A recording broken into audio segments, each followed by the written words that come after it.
fundamental role of Jamia was to ensure Islamic identity. And for that, it has achieved its purpose. Other roles are, of course, to establish Salah, to ensure we do as much for welfare as possible, and to create a space where Muslim leaders can come and discuss their issues. So those really three fundamental areas, those are the major roles of Jamia Mosque. Within the welfare area, we do we have quite a number of programs. We have a medical support program, educational support programs. We have JTI, which runs skills for youth, computer training, Arabic language skills. Jamia Training Institute is an initiative of Jamia Mosque Committee in Nairobi that was established in 2005. The institute has over the years been in the forefront in offering quality training in its main departments, including computer studies, Quran studies, languages, and dressmaking. This college has been in existence for like 15 years right now under Jamia Mosque Nairobi. And there was this so that it was still taking time to pick up, to realize its potential. And that's why they gave me this opportunity to try and revive it, to try and give it life, to try and see this institution achieve its potential. Before Corona, things were so good. It was our January to April intake, whereby it is usually our peak intake. We usually have a lot of students. Most of the students who finish Form 4, they like joining JTI to do various courses that we have. We used to offer Arabic courses, computer courses, dressmaking courses for ladies, and sign language courses for the general public, not only the Muslim, to the general public. The institution has been offering 5 main courses. One, we had one on tailoring, 2, sign language, Arabic language, ICT, and that includes computer packages and the likes, and Islamic studies. Located at Jamia Towers along Murang'a Road in Nairobi, JTI has continued to grow following an increased number of intakes. Our classes, especially Arabic classes, is our class that is the course that takes a lot of numbers, especially during that time of January. We used to have like a class can accommodate like 20 to 30 students.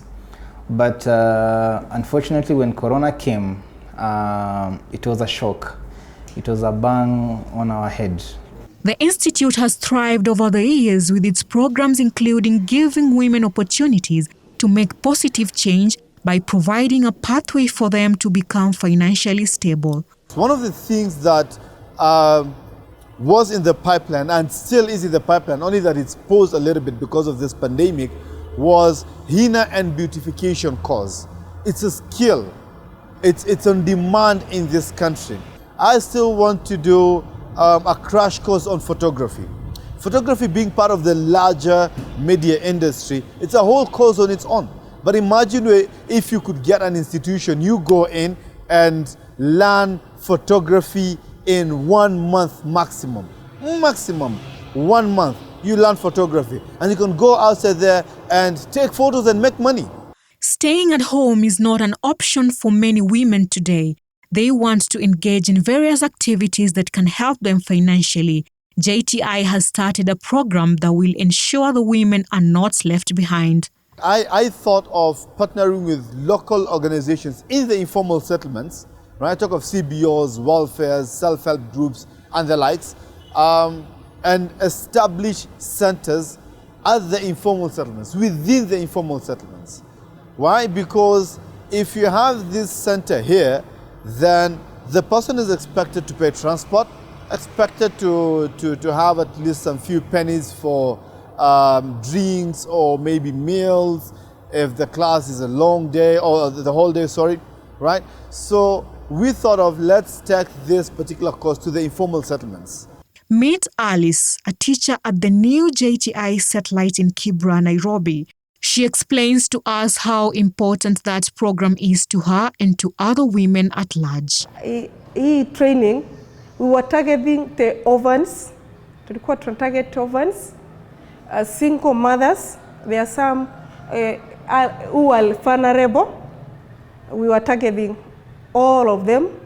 Also, we have some girls who have children, who got children while they were in school, and they dropped out of school. They have nothing to do in their houses. They are desperate, so we wanted to involve them also in that program.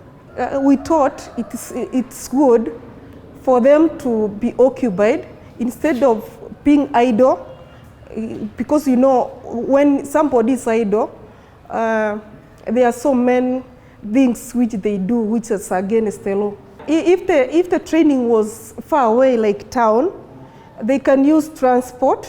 Most of them, some have some small children whom they are taking care of them. So it is better for them to be near where the children are.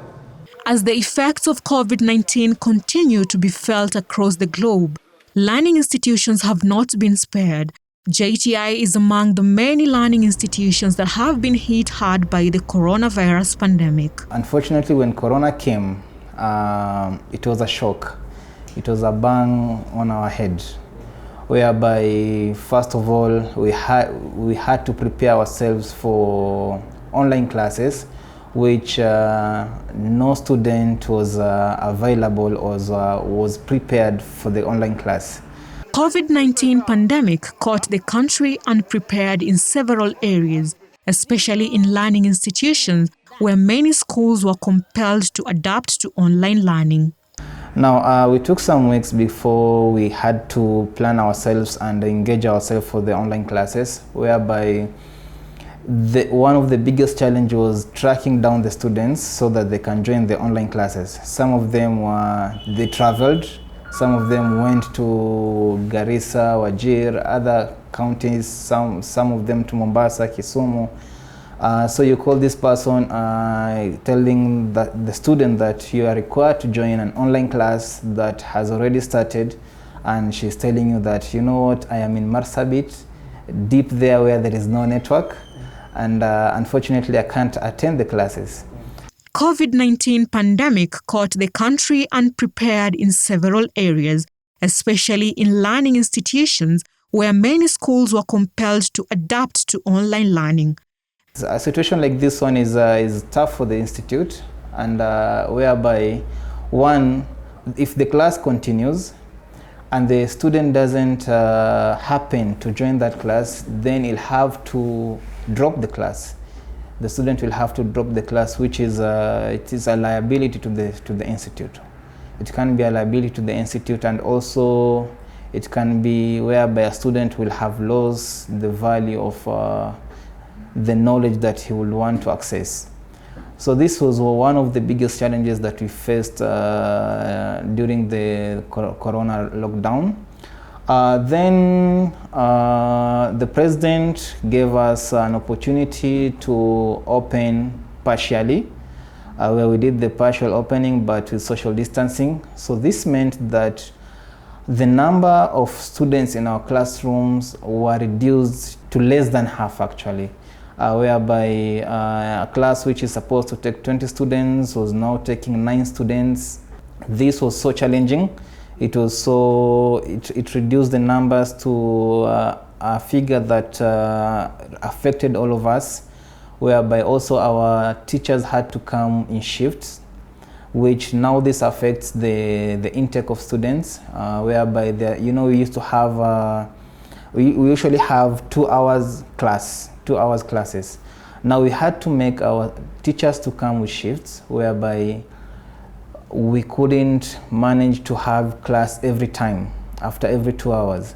So you could find, like, there are some students, we need to maybe to start a class from 2 to 4, and you find that you have no teacher.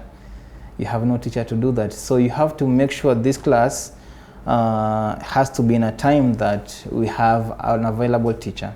And if you have to put a teacher in a time that this teacher is not supposed to come, then you have to organize for private time. And obviously, private time teacher, you have to pay the teacher separately, hence becoming expensive to the institute. The power struggle between education and technology is not new, and this continues to this very day. And the emergence of COVID-19 has just proven it. We tried at least an application to use that for teaching process, right? And we went ahead from March till May. It was not as effective. So we paused it a bit. And then we tried again around June, July for another like 3 months. And it wasn't as effective, right? The month of September, October there, we just decided like, you know what? We're done with it. No more. JTI has a sign language course that teaches students the Kenyan Sign Language. The closure of schools due to COVID-19 means these lessons must be conducted online. Sign language is also online, and it was one of the also big challenge teaching sign language online. Actually, I can remember the tutor complaining about the hardness of teaching sign language online. But the good thing is that sign language you don't need to talk much. For sign language, you just need to write the word on the board, and you just need to show the expression, the signs of those words that you've written on the board. It's not like Arabic whereby you have to talk, you have to give the good pronunciation, you have to, in case of the failure of internet, you have to repeat the word again. The biggest challenge about sign language is that it needs good camera, it needs good video, good viewing. For like Arabic, you can just, the audio is the most important thing. But for the sign language, it needs good viewing whereby the students are able to see the proper signage of the words. Despite the fact that learning institutions are still facing many challenges that have come along with the COVID-19, JTI has been in the forefront in ensuring all the students get the best quality education. I just don't want you to come here and pay that nominal fees that we are charging. I don't want that. I want you to get 100% value for your money. 100%, right? Look at the institution. JTI is one of the three institutions in this Nairobi town offering Arabic. We ensure quality assurance to the letter, and we are not here to make profits. We are here to impact people's lives. The proximity between the student and the teacher at JTI is second to none in this country. After a long holiday since the closure of schools in March last year, there was light at the end of the tunnel when President Uhuru Kenyatta ordered the reopening of schools after 9 months. The month of November, His Excellency came out again and decided that, you know what, we're going to open the schools once again. Right? So he decided, one, we're going to finish all the pending classes. Secondly, what we were going to do was we introduced a 1-month crash course program on Arabic. So within 1 month, someone could listen and understand basic Arabic for 1 month, 5 days a week. Mbiu ya mgambo ikilia. In order to show just how big the institution has grown, JTI has started a live youth program on HorizonTV tackling youth issues. Kukupea form halal za kukubamba. Journey mbogi tukiwa na mashekh na mahiro. You know, we have a show that's running every Monday, Life Ya Teenies, right? So it's one of the working shows. It's one of our marketing strategies, and it has been working. So I wrote a letter to you requesting for advertisements, that show and the stuff, to try and increase population, because I had a target of 95% enrollment by the end of April, and I knew I could achieve it. It's a big dream to get 55% hit within 1 month. Yes, it was a big dream, and I was determined to hit it. But again, it happened. The president. The COVID-19 pandemic has not only affected the institution, but also its teachers. Even one of the challenges that we had is making the teachers have the knowledge of operating the online classes. So we had to, first of all, to choose the right platform that is cheap, that doesn't consume a lot of internet, and it is self-explanatory. Like a student can just click on the link and join the class. So what we did is that we made sure the classes are offered here at the institute, whereby the teacher will not have any expense at their places. So the teacher should conduct their classes here. The board will provide the class and the board. So the laptops are also provided. The introduction of the satellite centers in the community by JTI was short-lived after President Uhuru Kenyatta ordered the closure of all learning institutions for the second time. I think it is unfortunate that we got a pandemic because some are enrolled, many of them are enrolled waiting for the class to start. But when they heard that the government has announced that there will be no class, so some got discouraged because they were eager to enter into that class. But because of the pandemic, so they were to wait until the next announcement. The role of parents has been applauded by the JTI management, saying they have been of great help and understanding, even as the institution continues to struggle with the effects of COVID-19 pandemic. Some parents have been supportive, some parents not yet. There's a challenge we had. First of all, when the first lockdown was made, I can remember it was hard finding the students who are in the up countries. Now, when the president gave us a partial opening, we call now the students like, your class has now resumed physically, now you're supposed to come back to class. And like I can say 60% of the parents were like, you know, I fear Corona, I can't allow my student, or I can't allow my child, my daughter, my son to come back to physical classes whereby there is Corona. And that time you can remember Nairobi was really the hotspot. So a number of them halted the process altogether because of the economic effect, of which, of course, we cannot blame them. We cannot blame them. 100% understand them, right? We 100% do understand them. Some were incapacitated.